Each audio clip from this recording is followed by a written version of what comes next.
आगे मंत्री जी क्या कुछ और कह रहे हैं, ध्यान से सुनिएगा।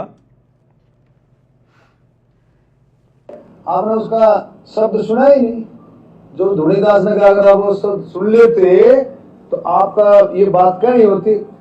होले सुहागण सुरता त्यार, मालिक घर जाना से। अरे होले ने होले सुरता त्यार, मालिक घर जाना से।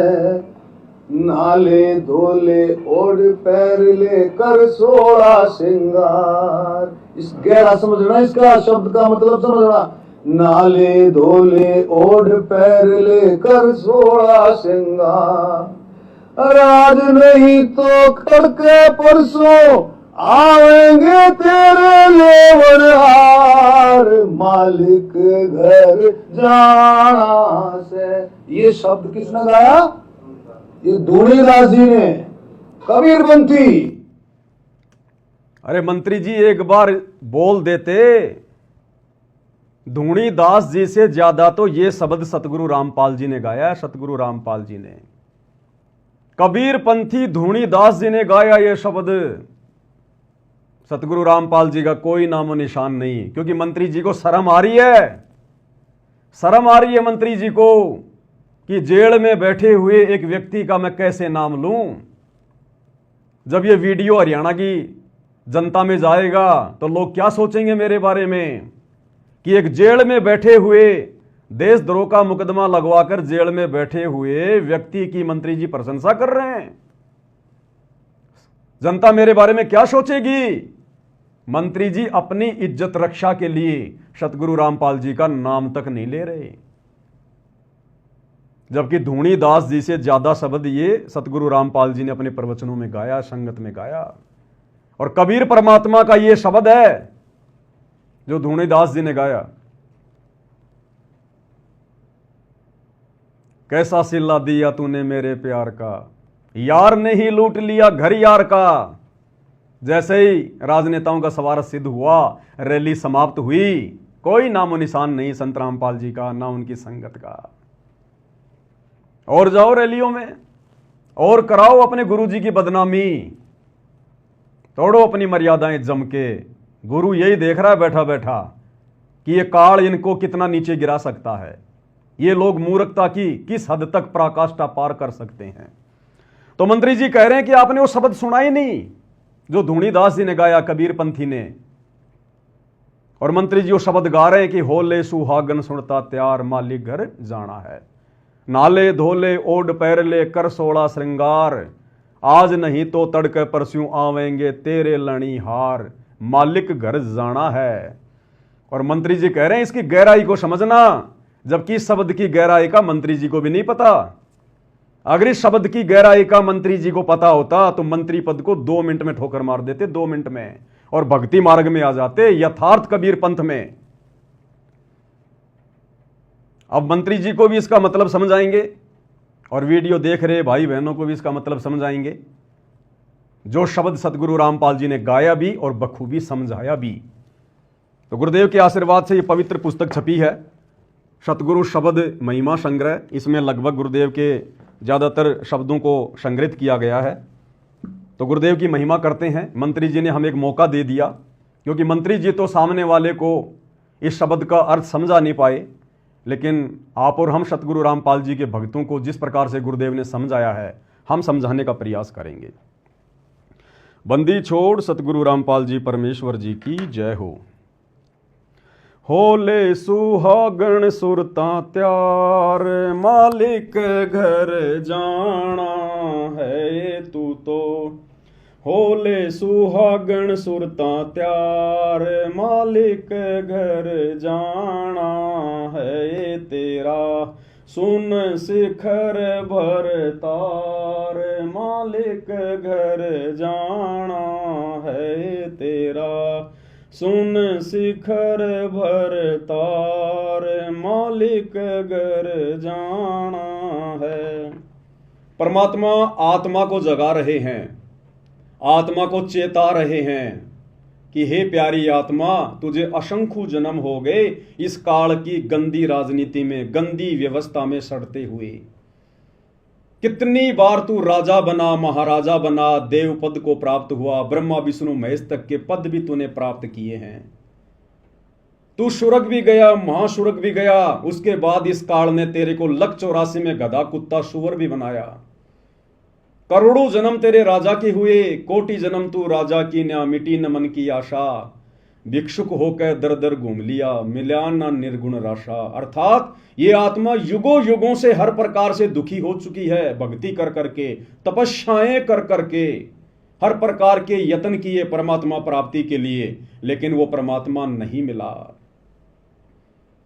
और जब वो परमात्मा आता है गुरु रूप में, सतगुरु रूप में, उस समय परमात्मा ज्ञान देता है, तत्व ज्ञान देता है, सृष्टि रचना बताता है, शास्त्रों का निष्कर्ष निकाल के बताता है। और उसके बाद गुरुदेव फिर उन आत्माओं को कहता है कि होले सुहागण सुरता त्यार। सुरता यानी आत्मा, कि इतने वचन सुनकर, इतने प्रवचन सुनकर, इतना ज्ञान लेकर, इस काल के दुखों से परिचित होकर, हे आत्मा अब तो तू तैयार हो जा उस मालिक के घर चलने के लिए, शतलोक चलने के लिए। तेरा भरतार, तेरा पति, आत्मा का पति परमेश्वर कबीर साहेब, जो वर्तमान में सतगुरु रामपाल जी के रूप में धरती पर प्रकट हैं, परमेश्वर कह रहे हैं तेरा पति गुरु रूप में भूमिका करते हैं, परमात्मा अपने आप को छुपाते हुए, और कह रहे हैं तेरा पति, तेरा परमेश्वर शून्य शिखर में, सबसे ऊपर टॉप मोस्ट पैलेस पर, शतलोक में बैठा है वो कबीर परमात्मा सिंहासन पर। चल मेरे साथ में, वहां जी भर के उसके दर्शन करना, उसकी सेवा करना, अखंड सुख भोगना शतलोक में। वहां ना गधा बनना, ना कुत्ता बनना, ना सुअर बनना, ना कोई राजनेता बनना, ना कोई रैलियों की चिंता, कोई टेंशन नहीं वहां पर। तो आत्मा को जगा रहे हैं। होले सुहागण सुरता त्यार, मालिक घर जाना है तू तो। होले सुहागण सुरता त्यार, मालिक घर जाना है तेरा, सुन शिखर भरतार, मालिक घर जाना है। अब आगे जो लाइन मंत्री जी ने गा के सुनाई, लेकिन अर्थ नहीं बताया। नाले धोले ओड पैर लेकर 16 श्रृंगार, नाले धोले ओड पैर लेकर 16 श्रृंगार, आज नहीं तो तड़के परस्यों आवेंगे तेरे लैणी यार, मालिक घर जाना है तू तो।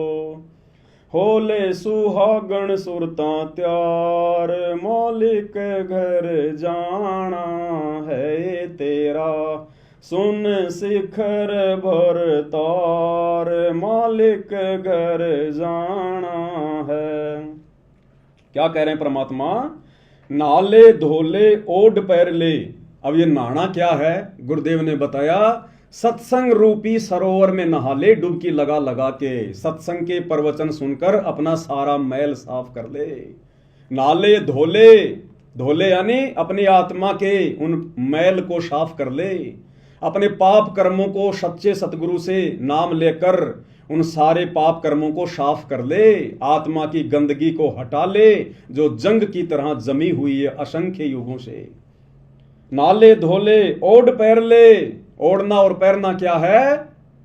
ओढ़ना और पैरना ये सील, संतोष, विवेक, दया, अक्षमा, परमेश्वर कहते हैं इन सबको अपने ऊपर धारण कर। नाले धोले ओढ़ पैर ले कर 16 श्रृंगार, ये नकली हार श्रृंगार को त्याग दे, ये किसी काम का नहीं है। जब तक ये 20-30 साल की जवानी है तब तक ये सजना सवरना, हार श्रृंगार करना, सोना चांदी अच्छा लगता है। उसके बाद में कुछ नहीं, शीशे में मुंह देखना भी बूढ़ा आदमी, बूढ़ी औरत पसंद नहीं करती। तो परमात्मा कहते हैं ये तो नकली जवानी है और ये नकली हार श्रृंगार हैं। इन नकली हार श्रृंगार को छोड़ दे, भक्तों को शोभा नहीं देते। साधु सोई जो सीधा चाल है। और मालिक कह रहे हैं नाले धोले ओढ़ पैर लेकर 16 श्रृंगार, आत्मा के 16 श्रृंगार। आत्मा के 16 आभूषण जिनके बारे में दुनिया जानती भी नहीं है, लेकिन ये आत्मा के 16 श्रृंगार, 16 आभूषण आत्मा उस समय धारण कर पाएगी जब ये नकली हार श्रृंगार को उतारेगी, सोने चांदी आर्टिफिशियल ये ज्वेलरी वगैरह को पहनना छोड़ेगी। अरे परमेश्वर ने हमें इतना सुंदर मनुष्य शरीर दिया है, जिसका जैसा संस्कार था वैसा उसका रंग रूप है। परमेश्वर ने कोई कमी बना के हमें मां के गर्भ से बाहर भेजा है क्या? जो हम गहने वाने पहन के, बिंदी सिंदूर लगा के, मेकअप माकअप करके हम और ज्यादा सुंदर दिखने की चाहत में घूमते रहते हैं। क्या भगवान ने मां के पेट में हमारे को बनाते समय, इस चोले को बनाते समय कोई कमी छोड़ दी क्या? क्या हम भगवान से भी ज्यादा समझदार हैं क्या? अगर नाक में ये नथ पहनने से और गले में हार पहनने से, माथे पर बिंदी लगाने से, सिंदूर लगाने से, कान में यदि सोने चांदी के वो कुंडल पहनने से अगर ज्यादा सुंदर लगते हैं, तो वो भगवान मां के गर्भ में एक एक छेद निकाल के भेज देता।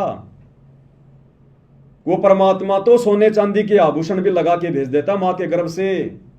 महाभारत के युद्ध में आपने उपकरण को तो देखा होगा, सोने का कवच था उसका, सोने का कवच, पैदाइशी सोने के कुंडल थे उसके, पैदाइशी।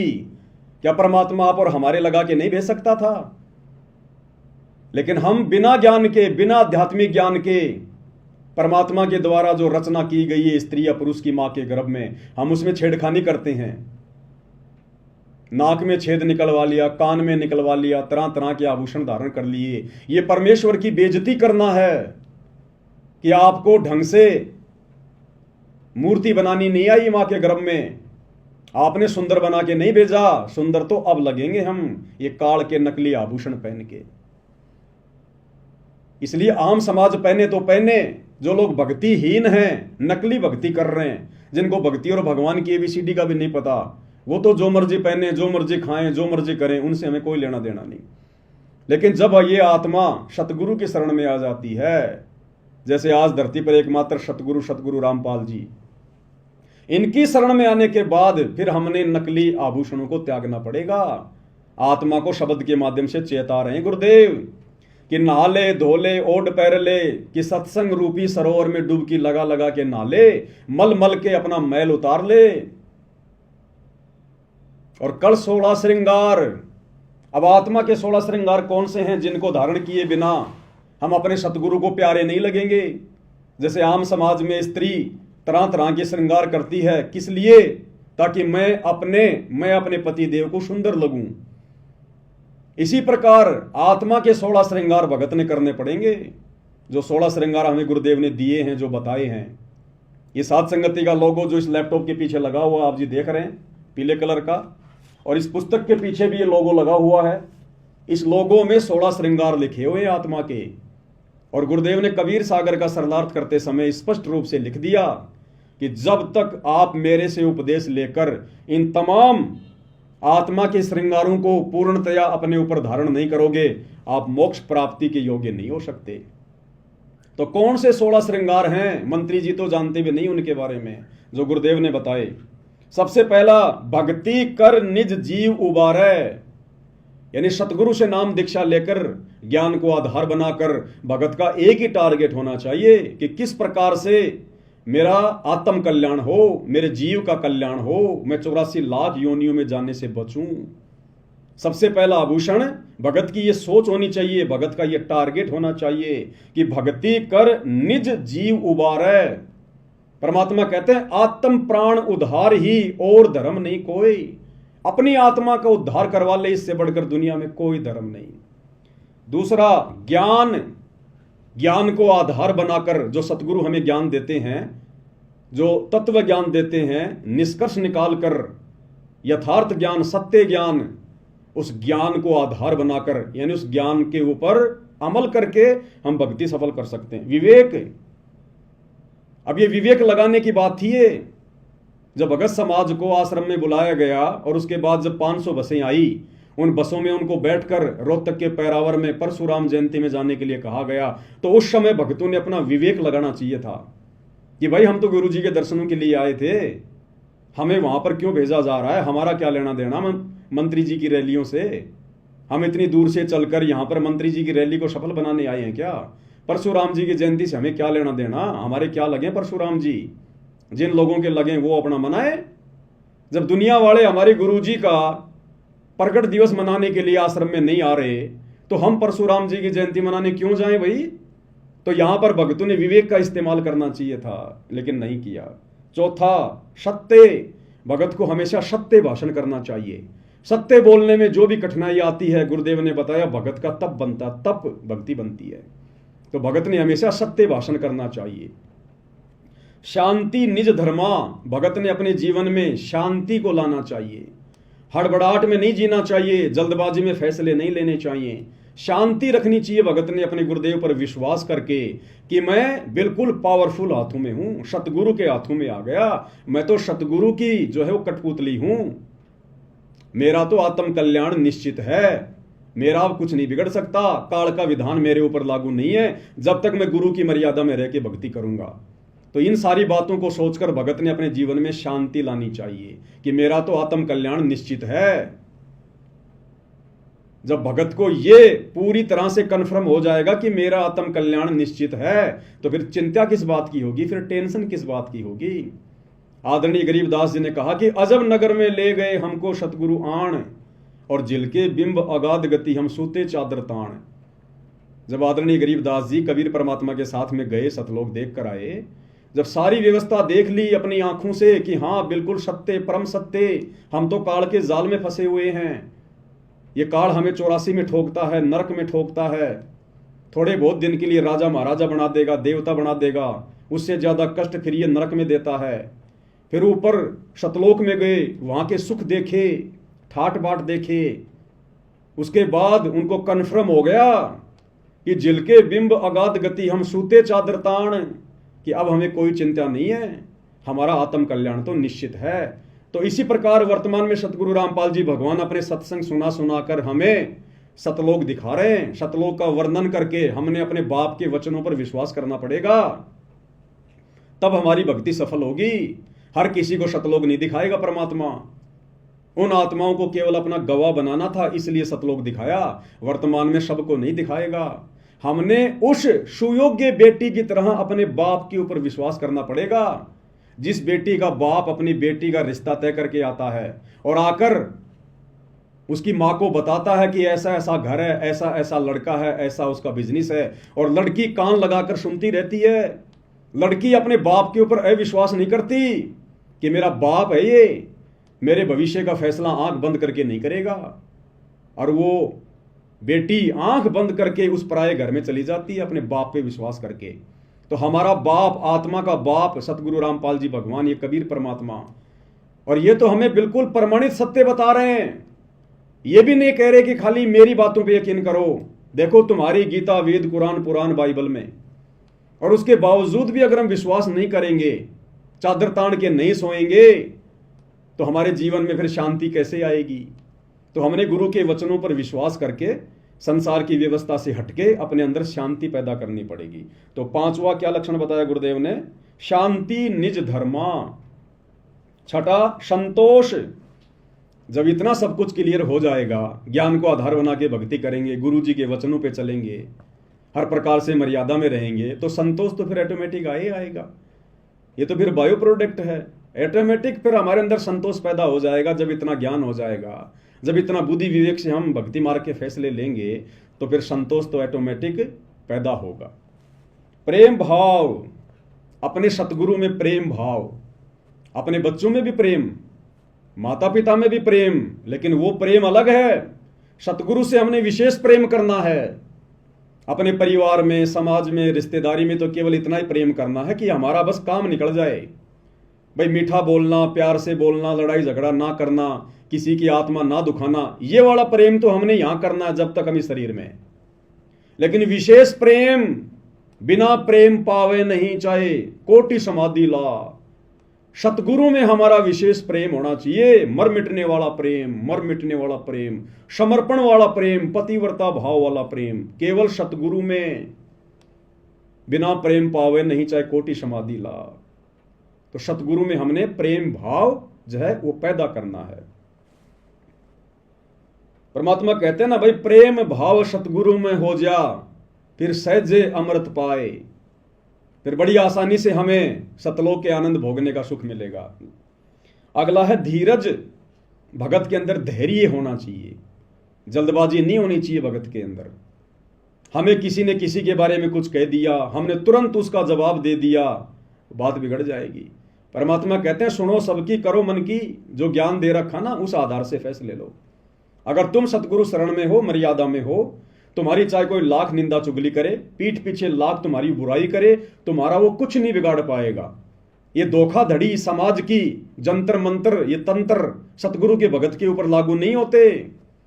परमात्मा हमें असुर निकंदन रमणी में लास्ट में क्या बताते हैं रक्षा मंत्र में, सतगुरु शरण शरणाई, शरण गए कुछ भय नहीं व्यापे, काल जाल भय मिट जाई, रोग शोग छल छिद्र न व्यापे, सन्मुख न ठहराई, और जहर अग्नि तन निकट ने आवे, दूरी जात रंगाई, वीर बेताल बाण ना लागे, यम के कोट ढहाई, 98 पुण्य मूठ ना लागे, उल्ट तही दरखाई। अगर हमारे साथ कोई धोखा करेगा, अगर हमारे ऊपर कोई जादू जंतर करवाएगा, कोई मूठ छोड़ेगा, कोई वशीकरण यदि वो करवाएगा, तो परमात्मा कहते हैं अगर तुम मेरी शरण में हो और मर्यादा में हो तो उल्टा उसी के ऊपर वो प्रहार करेगी। वो शक्ति तुम्हारा बाढ़ भी वाका नहीं कर पाएगी, आग भी तुम्हें जला नहीं सकती। जो सतगुरु के भगत होंगे, जो मर्यादा में होंगे, तो ये ऑटोमेटिक हमारे अंदर फिर धैर्य उत्पन्न होगा, धीरज उत्पन्न होगा कि हम किसी का बुरा इस ज्ञान को आधार बनाकर, गुरु से डरकर हम किसी का बुरा शोपन में नहीं कर सकते। और हमारे साथ यदि कोई बुरा करना चाहेगा, धोखाधड़ी करना चाहेगा, तो सतगुरु होने नहीं देगा। अब ये धोखाधड़ी हो गई ना आश्रम से जुड़े हुए भाई बहनों के साथ में, क्योंकि वो मर्यादा में नहीं है, गुरु को भगवान नहीं मानते, इसलिए काल ने गुरु जी के परिवार के माध्यम से भक्तों को धोखा दे दिया और परशुराम की जयंती में जाके ठोक दिया। हम सत्सेवकों को धोखा क्यों नहीं दे पाया काल? हम साध संगति से जुड़े हुए भाई बहनों को धोखा क्यों नहीं दे रहा? क्योंकि हम गुरु को परमात्मा मानकर मर्यादा में रह के भक्ति कर रहे हैं, तो गुरु हमारे साथ धोखाधड़ी होने नहीं देगा। तो धीरज। अगला है मित्र सम सबको चित धारे, सबको मित्र भाव से देखे, या हमारा कोई शत्रु नहीं है। इस तत्व ज्ञान से हमें पता चलेगा कि हमारा पिता एक ही है, कबीर भगवान, जो वर्तमान में सतगुरु रामपाल जी के रूप में धरती पर प्रकट है। और गुरुदेव हमें बारंबार शिक्षा देते हैं कि बच्चों, अगर आपने भक्ति सफल करनी है तो अपने गुरु के, अपने परमात्मा के पद चिन्हों पर चलना पड़ेगा। कबीर खड़ा बाजार में मांगे सबकी खैर, ना काहू से दोस्ती ना काहू से बैर, एक शत्रु एक मित्र है, भूल पड़ी रे प्राण, यम की नगरी जाएगा शब्द हमारा मान। तो गुरुदेव भगवान कह रहे हैं कि बच्चों, अगर तुमने भक्ति पर सफलता प्राप्त करनी है तो अपने गुरु के पद चिन्हों पर चलना पड़ेगा। यहां हमने ना किसी से विशेष कोई मित्रता रखनी है। अगर भगत ने यहां पर किसी के साथ विशेष मित्रता रखी तो परमात्मा कहते हैं कि काल उसको त्रिकुटी पर ठगेगा, उस मित्र के रूप में ठग लेगा उसको। और किसी से बैर भाव तो हमने रखना ही नहीं, यहां पर शत्रु भाव तो रखना ही नहीं। शत्रु भाव रखेंगे तो हमारी आत्मा पाक साफ नहीं हो पाएगी, निर्मल नहीं हो पाएगी, फिर भी हम काल के जाल में रह जाएंगे। तो ना हमारा यहां कोई मित्र है, ना हमारा यहां कोई शत्रु है, हमारा एक ही मित्र है, हमारा गुरु, हमारा सतगुरु। तमेव माता च पिता तमेव, तमेव बंधु च सखा तमेव, और तमेव विद्या च द्रविणम तमेव, तमेव सर्व मम देव देव। हमारा केवल एक ही है, सतगुरु, बाकी हम यहां पर लावारिश हैं। तो मित्र सम सबको चित धारे, ये भी भगत के अंदर लक्षण होना चाहिए। ये आत्मा के श्रृंगारों की बात हो रही है। अगला है त्याग। एक भगत के अंदर मोक्ष प्राप्ति के लिए त्याग की भावना होनी चाहिए। अपने सतगुरु के चरणों में सब कुछ समर्पण करने की, त्याग करने की भावना होनी चाहिए। हमने रिहर्सल करनी है जीवित मर के। जीवित मरने का मतलब है हमने यहां किसी भी चीज में कोई विशेष इच्छा जाहिर नहीं करनी। दूसरों की देखा देखी हमने अपने मन को अशांत नहीं करना, विचलित नहीं करना। अगर कल गुरुजी आ गए विमान लेके कि बेटा चल सतलोक, क्या हम सब कुछ त्यागने को तैयार हैं? क्या हमें इस कदर ज्ञान हो चुका है कि हम इस काल की नश्वर संपत्ति को अपना नहीं मान रहे? हम एक पल में सब कुछ छोड़ने को तैयार हैं या नहीं है? तो हमने रिहर्सल करनी है ये गुरु के सत्संग सुनकर, ज्ञान को आधार बनाकर, साध संगति के माध्यम से, कि ना जाने मेरा लेने वाला, मेरा लणिहार वो कब आ जाए और मुझे उसके साथ में चलना पड़ जाए। जब लड़की का लणिहार आ जाता है उसको लेने के लिए, और वो लड़की सब कुछ छोड़ छाड़ देती है 2 मिनट में, लेके अपना बक्सा और अपने पति के साथ में चल पड़ती है।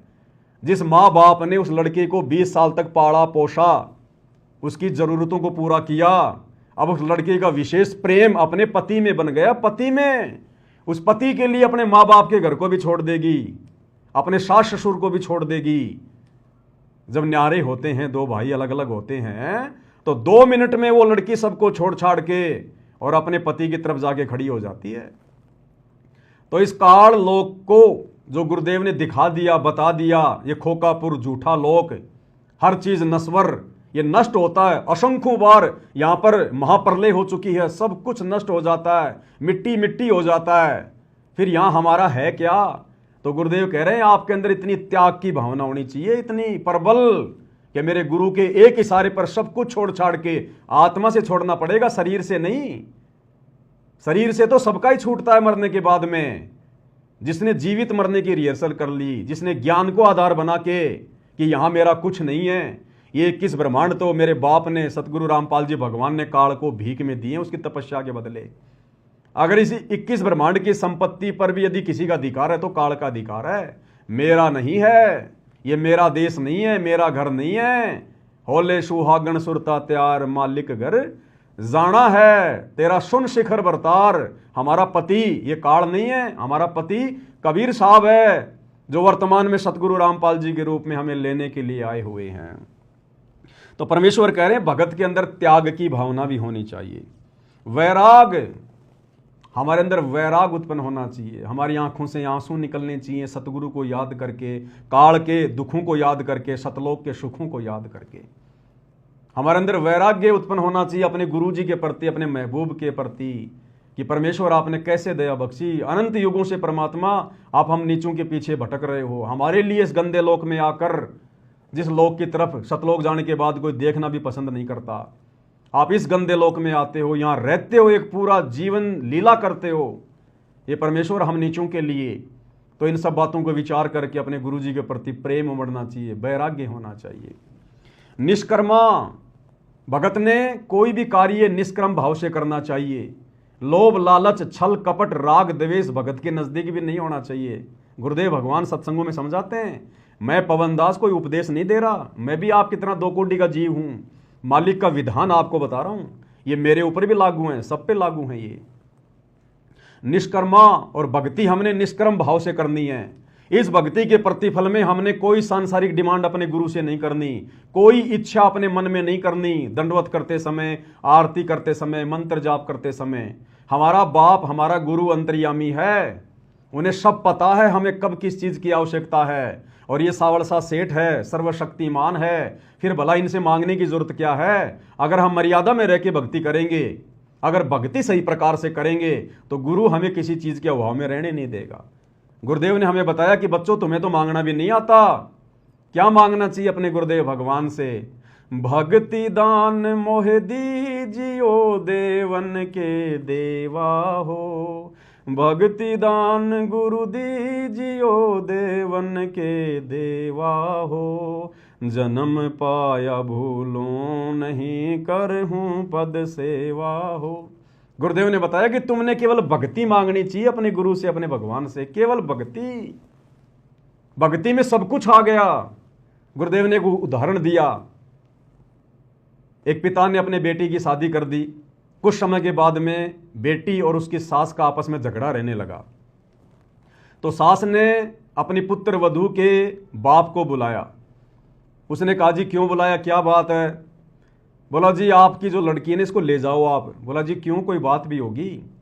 बोला जी ये किसी चीज को छोड़ती नहीं है, ये किसी चीज को नहीं छोड़ती है। दही ये खा जाती है, मलाई ये खा जाती है, घी ये खा जाती है, छाछ ये पी जाती है, ये छोड़ती नहीं किसी चीज को। तो उस पिता ने अपनी बेटी से कहा कि बेटी तू एक काम किया कर, तू छिक के दूध पी लिया कर, ये मलाई फलाई घी घा छोड़ दे, तू दूध पिया कर ढंग से। दूध में दही भी आ गया, छाछ भी आ गई, मलाई भी आ गई, मक्खन भी आ गया और घी भी आ गया, तन और कुछ खाने की आवश्यकता नहीं पड़ेगी। तो इसी प्रकार गुरुदेव कह रहे हैं बच्चों, तुम मर्यादा में रह के भक्ति कर लो, अपने गुरु के वचन में रह के समाज से संघर्ष करो मर्यादाओं के लिए। तुमने उसके बाद अपने गुरु से या समाज से किसी से कुछ मांगने की जरूरत नहीं पड़ेगी, तुमने हाथ फैलाने की जरूरत ही नहीं पड़ेगी। वो अंतर्यामी तुम्हें समय से पहले देगा, समय से पहले। उसको सब पता है। जब तुम अपने गुरु पर आश्रित हो जाओगे ना, ये जीव अभाव में उसी समय तक रहता है जब तक गुरु के प्रति समर्पित नहीं है। गुरुदेव ने उदाहरण दिया कि एक 6 महीने का बच्चा, साल भर का बच्चा, वो पूर्णतया अपने माता पिता पे जो है वो आश्रित होता है, समर्पित होता है।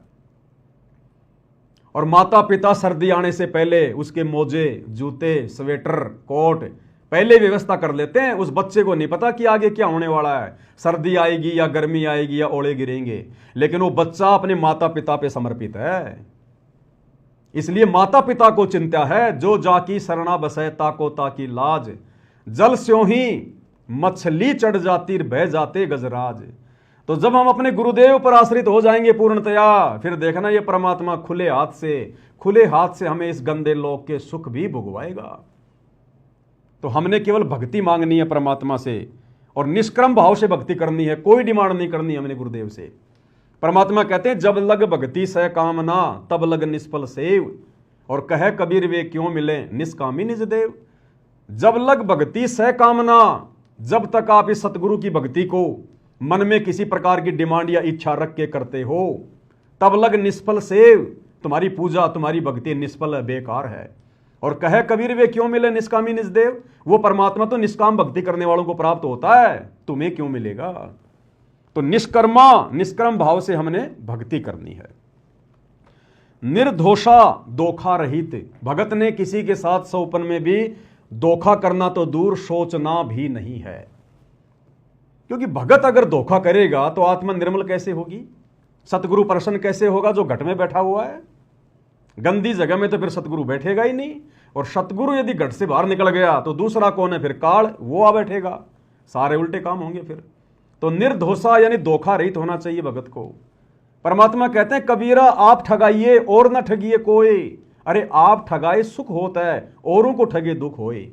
अगर हमारे साथ कोई धोखाधड़ी करके हमारे साथ धोखा कर रहा है तो उसमें हमने संतोष करना चाहिए, कोई बात नहीं भाई, परमात्मा और देगा, समर्थ मेरे साथ में है, कोई चीज की कोई कमी नहीं है।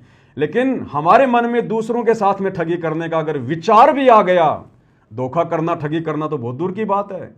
अगर आपने 1 पैसे की ठगी भी कर ली, धोखा भी कर लिया, आपके अंदर अगर कोई स्वार्थ उत्पन्न हो गया जरा सा भी किसी भी बात को लेकर, उसी समय सतगुरु नाराज होगा, क्योंकि वो अंतर्यामी है, जानी जान है, उससे कुछ भी छुपाया नहीं जा सकता। कबीर अंतर्यामी एक तुम आत्म के आधार, और जो तुम छोड़ो हाथ तो मैं कौन उतारे पार।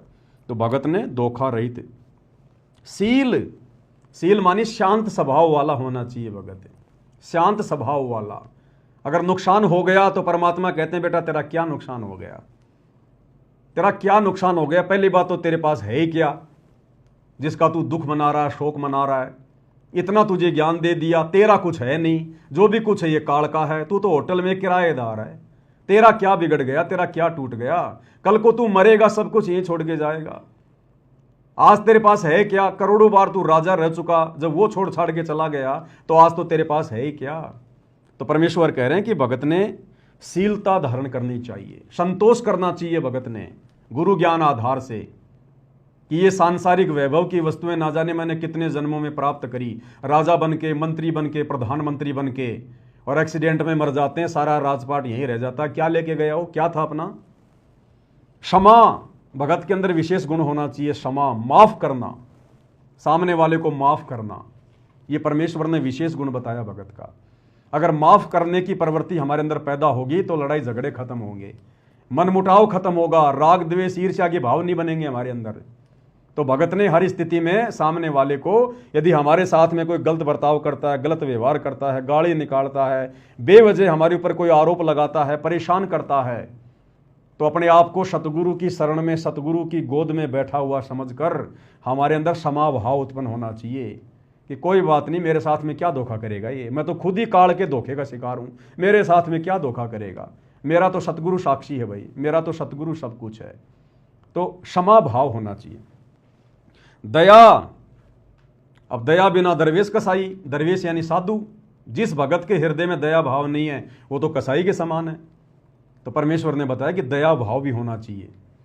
भगत ने कोई जीव हत्या नहीं करनी चाहिए, जीव हत्या का समर्थन नहीं करना चाहिए, किसी के साथ में मार पिटाई नहीं करनी चाहिए। भले हमें कोई 2 थप्पड़ मार ले हमें मंजूर है, लेकिन भगत ने, चाहे भगत पहलवान है और सामने वाला अगर 5 साल का बालक भी गाली दे रहा है तो भी भगत ने उल्टा जवाब नहीं देना चाहिए उसको बालक समझ के, नादान समझ के, क्योंकि हमने गुरु प्रसन्न करना है, हमारी परीक्षा रह के लेगा परमात्मा। तो भगत के अंदर दया भाव भी होना चाहिए। तो ये 16 आभूषण बताए परमेश्वर ने इस शब्द में कि नाले धोले ओढ़ पैर ले कर 16 श्रृंगार, और आज नहीं तो तड़के परस्यों आवेंगे तेरे लणियार, होले सुहागण सुरता त्यार मालिक घर जाना है। अब मंत्री जी ने तो 2 लाइन बोल के छोड़ दिया और कह रहे हैं कि आप इसकी गहराई में जाओ, शब्द क्या कह रहा है। अब मंत्री जी को पता हो तब समझ आए ना। अगली लाइन में क्या कहा परमेश्वर ने, नाले धोले ओढ़ पैर लेकर 16 श्रृंगार, नाले धोले ओढ़ पैर लेकर 16 श्रृंगार, आज नहीं तो तड़के परस्यों आवेंगे तेरे लैणी यार, मालिक घर जाना है तू तो होले सुहागण सुरता त्यार, मालिक घर जाना है तेरा सुन शिखर भर तौर, मालिक घर जाना है। क्या कह रहे हैं, आज नहीं तो तड़के परस्यों आवेंगे तेरे लणिहार। परमेश्वर कह रहे हैं समय रहते सत्संग रूपी सरोवर में नाले, मलमल के आत्मा के पाप कर्म धोले, आत्मा को 16 श्रृंगारों से सुसज्जित करके सतगुरु को प्रसन्न कर ले। अगर तूने ये काम समय रहते नहीं किया तो आज नहीं तो तड़के परस्यों आवेंगे तेरे लेवनहार। वो यम के दूत आएंगे फिर हाथों में लेके लठ तेरे शरीर से आत्मा निकालने के लिए, वो तेरे लणियार हैं। वो फिर तुझे लेने आएंगे, मार मार के लेके जाएंगे तांबे की धरती पे, गरम धरती पे तेरे को पैदल लेके जाएंगे सोट मारते हुए। पानी मांगेगा तेरे लठ मारेंगे, भोजन मांगेगा तेरे लठ मारेंगे। तो कहते हैं या तो समय रहते सतगुरु की शरण में आकर भक्ति कर ले, ये गंदी राजनीति छोड़ दे, भक्ति का पाठ पढ़ ले, सतगुरु को प्रसन्न कर ले, अन्यथा वो यम के दूत तैयार खड़े हैं, तैयार तेरी दुर्गति करके लेके जाएंगे, दुर्गति करके। अगली लाइन में क्या बताया परमेश्वर ने, तेरे साथ की ये कितनी जाली तू क्यों लारी वार, तेरे साथ की ये कितनी जाली तू क्यों लारी वार, गुड़िया खेलत जन्म गवाया लाया ये नहीं विचार, मालिक घर जाना है तू तो होले सुहागण सुरता त्यार, मालिक घर जाना है तेरा सुन शिखर भर तार, मालिक घर जाना है। कितनी प्यारी व्याख्या करके बताई है गुरुदेव भगवान ने। आत्मा को कह रहे हैं परमेश्वर कि तेरे साथ की ये कितनी जाली तू क्यों लारी वार, कि हे नादान आत्मा, तेरे साथ सतलोक से काल के चक्कर में मुझे छोड़कर जितनी आत्मा यहां आई थी उनमें से कितनी आत्माएं, असंख्यों आत्माएं वापस मेरे साथ जब मैं सतगुरु रूप में आता हूं तो मेरे ज्ञान को समझकर मेरी बात मानकर वापस सतलोक को चली गई। तेरे साथ की कितनी जाली, जो तेरे साथ जो सतलोक से आई थी ना इस काललोक में, वो तेरे साथ की आत्माएं कितनी मेरे साथ वापस सतलोक जा चुकी हैं। गुरुदेव भगवान कह रहे हैं, समझा रहे हैं परमात्मा शब्द के माध्यम से। और तू क्यों लारी वार, तू लेट क्यों हो रही है, तू देरी क्यों कर रही है, तुझे क्या समझ में नहीं आया, तू क्यों देरी लगा रही है इस काल के लोक में। क्या अभी तूने काल की व्यवस्था में सड़ना है, 84 लाख योनियों में धक्के खाने हैं, तेरे क्या समझ में नहीं आया। सतगुरु मिल गया, सब कुछ बता दिया, सब कुछ खोल के रख दिया, साहिब ने भेद दिया सब खोला अपने सतलोक राजधानी का। तो गुरुदेव आत्मा को कह रहे हैं, हे नादान, अब तू क्यों देरी कर रही है, सतलोक चलने की तैयारी क्यों नहीं कर रही। तेरे साथ की ये कितनी जाली तू क्यों लारी वार, और गुड़िया खेलत जन्म गवाया, लाया है नहीं विचार। तू गुरु के ज्ञान को आधार ना बनाकर असंख्य जन्म तूने बर्बाद कर दिए ये गुड्डा गुड्डी का खेल खेलते हुए। इस काल के लोक में बच्चे पैदा करना, बड़ी गाड़ी लेके आना, बड़ी कोठी बनाना, बड़े बड़े बिजनेस सेट करना, मंत्री पद प्राप्त करना, दुनिया पे राज करने की सोचना, दुनिया भर की संपत्ति इकट्ठी करने की सोचना। कहते हैं ये तो गुड्डा गुड्डी का खेल है, गुड्डा गुड्डी का खेल। और ये झूठा खेल खेलते हुए तेरे को असंख्य जन्म बीत गए, असंख्य जन्म। तेरे कुछ भी हाथ नहीं लगा, तू भिखारी की भिखारी है। परमात्मा कहते हैं जिस प्रकार एक जुआरी व्यक्ति जुए में हारकर अंत में हाथ मलता हुआ जाता है, कहे कबीर अंत की बारी जैसे हाथ झाड़ चले जुआरी। कहते हैं अगर तू सतगुरु के ज्ञान को ध्यान में नहीं रखेगी, भक्ति नहीं करेगी, तो अंत में ये गुड्डा गुड्डी का खेल खेलते हुए जब तेरा शरीर छूटेगा ना, तू खाली हाथ जाएगी यहां से। ये मंत्री पद, ये राजपद, ये प्रधानमंत्री का पद, ये हाथी घोड़े, ये संपत्ति, ये बेटा बेटी, रिश्तेदार, तेरे साथ में कोई नहीं जाएगा। इन सब को प्राप्त करने के लिए तूने जो जीवन बर्बाद कर दिया, जो झूठा खेल खेला है, जो पाप कर्म तूने इकट्ठे किए हैं, कहते हैं फिर वो पाप कर्म की गठड़ी बांध के लेके जाएगी तू, फिर नरक में भोगेगा, 84 लाख में भोगेगा। तो परमेश्वर आत्मा को जगा रहे हैं, गुड़िया खेलत जन्म गवाया, लाया है नहीं विचार, मालिक घर जाना है। आगे क्या कह रहे हैं गुरुदेव, सतगुरु म्हारे बाणिया है करते बिणज व्यवहार, सतगुरु म्हारे बाणिया है करते बिणज व्यवहार। बिन डांडी बिन पालड़े है तोल दिया संसार, मालिक घर जाना है तू तो होले सुहागण सुरता त्यार, मालिक घर जाना है तेरा सुन शिखर भर तार, मालिक घर जाना है। सतगुरु म्हारे बाणिया है करते बिणज व्यवहार। जो बाणिया होता है, जो लालाजी होता है ना, सेठ वैश्य, वो किस तरह से अपना व्यापार करता है। वो ठगी का काम नहीं करता, एक एक पैसे का हिसाब रखता है। तो कहते हैं हमें जो सतगुरु मिल गए ना, वो बाणिये की तरह हैं और भक्ति रूपी ये बिणज कर रहे हैं। भक्ति का सौदा करने आए सतगुरु, भक्ति मुक्ति के दाता सतगुरु, भटकत प्राण फिरंदा, उस साहिब के हुक्म बिना नहीं तरवर पात पिलंदा। तो हमारे सतगुरु देव ने, हमारे भगवान ने आज ये भक्ति रूपी सौदा बिल्कुल खरा खरा कर दिया, खरा खरा। सारे धर्मशास्त्रों का निष्कर्ष निकाल के रख दिया, निचोड़ निकाल के रख दिया। हर धर्म के मानने वाले के धर्मशास्त्रों का खरा खरा सौदा कर दिया। सतगुरु म्हारे बाणिया है करते बिणज व्यवहार। तो ये भक्ति रूपी व्यापार परमेश्वर ने बिल्कुल ऐसा कर दिया है कि 9 मन सूत उलझिया ऋषि रहे जकमार, और सतगुरु ने ऐसा सुलझा दिया अब उलझे न दूजी बार। जो भक्ति मार्ग के उलझे हुए रहस्यों को धर्मशास्त्रों से सतगुरु रामपाल जी ने सत्संग कर करके सुलझा दिए, सत्संग बना बना के छोड़ दिए। इस कलयुग में नहीं उलझेगा। हाँ, अगर किसी की नीयत नहीं है भक्ति करने की, पार होने की, वो बात अलग है। बाकी सतगुरु ने कोई कमी नहीं छोड़ी भक्ति रूपी व्यापार करने में। हर चीज को बिल्कुल क्लियर आईने की तरह कर दिया कि भैया तुमने देख लो, अब ये तो है काल, ये है 21 ब्रह्मांड, ये है नकली लोक, और तुम सतलोक में रहा करते थे। सृष्टि रचना के माध्यम से बता दिया तुम क्या सुख भोगा करते थे और कैसे तुम काल के साथ नीचे आए, कैसे आज तुम्हारी दुर्गति हो रही है। एक जन्म में तुम्हारे को इंसान बना दिया, स्त्री या पुरुष। तुम सारे दुखों को भूल जाते हो, गधे कुत्ते सुअर वालों को, हैं, मगन हो जाते हो तुम। जब सतगुरु आता है तो तुम सुनते नहीं, फिर अगले जन्म में गधे कुत्ते बन के फिर तुम रोते हो। फिर तुम्हारा बाप तुम्हारे लिए बार बार यहाँ आता है, भटकता है, तुम्हारे दुख में वो स्वयं भी दुखी होता है। तो परमेश्वर कहते हैं कि मैंने तो सब कुछ निष्कर्ष निकाल के दे दिया, अब तेरी इच्छा, तुझे काल की व्यवस्था में सड़ना है या मेरे साथ में सतलोक चलना है। बिन डांडी बिन पालड़े तोल दिया संसार, बिना डांडी बिना पालड़े के।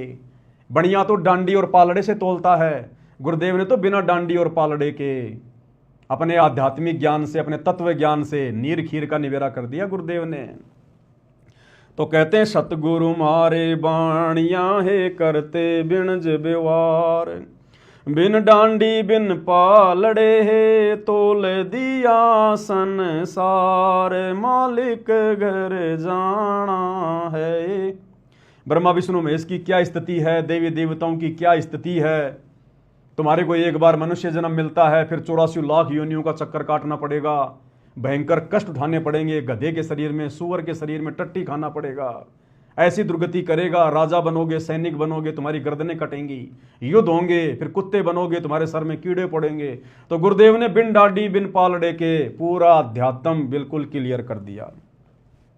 लास्ट में क्या कह रहे हैं गुरुदेव भगवान, सुन सिकर में सेज पिया की हंस हंस कर ले प्यार, सुन सिकर में सेज पिया की हंस हंस कर ले प्यार। कहें कबीर सुनो मेरी सजनी, लूटो न अजब बहार, मालिक घर जाना है तू तो होले सुहागण सुरता त्यार, मालिक घर जाना है तेरा सुन शिखर भर तार, मालिक घर जाना है। सुन शिखर में सेज पिया की, सुन शिखर सबसे ऊपर टॉप मोस्ट पहले सतलोक, कहते हैं वहां पर तेरे पिया की, तेरे गुरु की, तेरे भगवान की सेज है, उसका सिंहासन है वहां पर। और हंस हंस कर ले प्यार, अपने गुरुदेव के लाड़ लड़ा वहां पर, जितना मर्जी सुख भोग, जितने मर्जी दर्शन कर, तू वहां स्वतंत्र है। वहां कोई पढ़ाई नहीं, कोई लिखाई नहीं, कोई काम धंधा नहीं, कोई रोग नहीं, कोई बीमारी नहीं, कोई छल कपट नहीं, कोई वहां पर कोई गरीबी नहीं, कोई दारिद्रता नहीं, कोई लड़ाई झगड़ा करने वाला नहीं, कोई मुकदमाबाजी करने वाला नहीं, शरीर में रोग नहीं, अखंड सुख है वहां पर। ना ये शरीर वहां बूढ़ा होता, ना वहां पर मृत्यु होती, केवल एक बार जन्म होगा आत्मा का सतगुरु की शब्द शक्ति से, उसके बाद ये आत्मा युवा अवस्था में आ जाएगी, फिर सदा युवा ही रहेगी। ना वो आत्मा कभी मरेगी, ना आत्मा का विनाश होगा, और ना ऊपर के चारों लोकों का कभी विनाश होगा। तो परमेश्वर कहते हैं कि सुन शिखर में सेज पिया की हंस हंस कर ले प्यार, और कहे कबीर सुनो मेरी सजनी, लूटो न अजब बहार, मालिक घर जाना है। कहे कबीर सुनो मेरी सजनी, यानी हम आत्मा है, वो हमारा बाप, हमारा परमात्मा है, वो हमारा सजना है, हम उसकी सजनी हैं, वो हमारा महबूब है, हम उसकी प्रियतमा हैं। आत्मा और परमात्मा का अभेद संबंध है।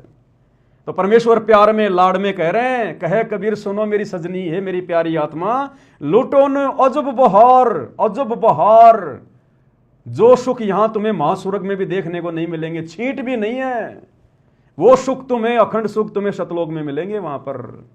तो कहते हैं चलो निकलो इस गंदे लोक से। तो इस शब्द के माध्यम से परमेश्वर कबीर जी ने हमें यह समझाना चाहा, हमें यह संदेश देना चाहा।